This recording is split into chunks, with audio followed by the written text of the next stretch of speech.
I want to speak real quick. Rhetorical questions. I know you have a tight agenda, so I really don't expect them to be answered. But the key question here is, why does Portchester need a new village hall?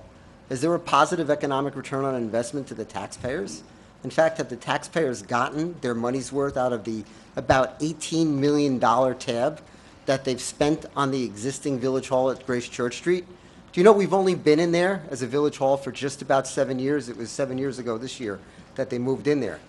And more recently, the town of Rye just committed the taxpayers to another $1 million into Grace Church Street, right? They just floated $1 million bridge loan on the $700,000 worth of construction that they're going to put in this building that tonight you guys are going to take an action, a $500,000 action, to contemplate to get rid of.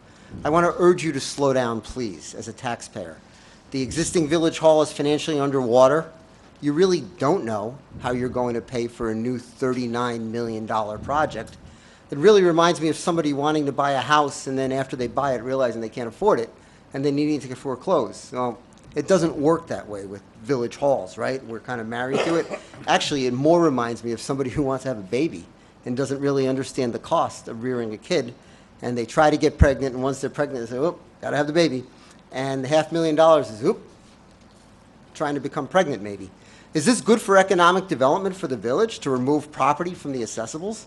Is it good for economic development that we're taking $500,000, money that we might be better spent on neighborhood revitalization and housing rehabilitation, giving the people relief for the amnesty program, and instead putting it into something that generates no revenue, a $39 million project for a village hall?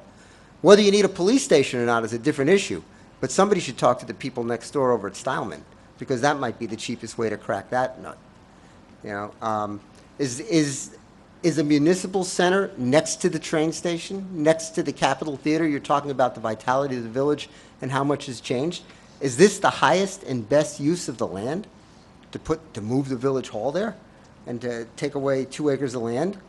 And is it good for economic development to put one of the most successful projects that we've recently had, the Mariner, at risk by your action to unilaterally take money that was decided to go for housing that had a nexus to the proffer, which, by the way, is legal?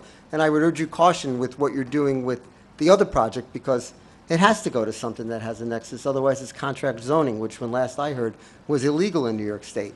But is it smart and good for economic development to put one of the most successful projects at risk by your going ahead of the planning department? It's not them doing it. They made the approval. They said $600,000, and they said if you don't give it, the site plan approval is invalidated and their COs would become invalidated. So you're putting them in jeopardy. And is that good to show the world, developers, that, oh, we're going to ask you for money for parking, and then razzle-dazzle, we're going to take it and use it for a municipal center, something that, in reality, we really don't need? This appears to me to be over-exuberance, over-experience, and I want to urge you to slow down. You know, with the last Village Hall project, Dan, you might remember this, the state controller came in and he audited the project. They audited the project. And their one remark was something that big, and that was the initial $9 million bond to buy the building, should have been a referendum. I would suggest that something that's $39 million should be a referendum, whether or not it's on or off balance sheet, because this whole off balance sheet LDC financing stuff, that's sort of a shell game in and of itself, no disrespect to anybody presenting the concept, but that's really how the economy tumbled, right? You're taking debt, you're not calling it debt, you're putting it somewhere else. You really have to think long and hard about this. The $500,000 is a lot of money. We really can't afford to spend it on another village hall. We can't afford to take $1 million as taxpayers from the town to invest it in Grace Church Street for what, for 5 years? I don't know what the time frame you're looking at.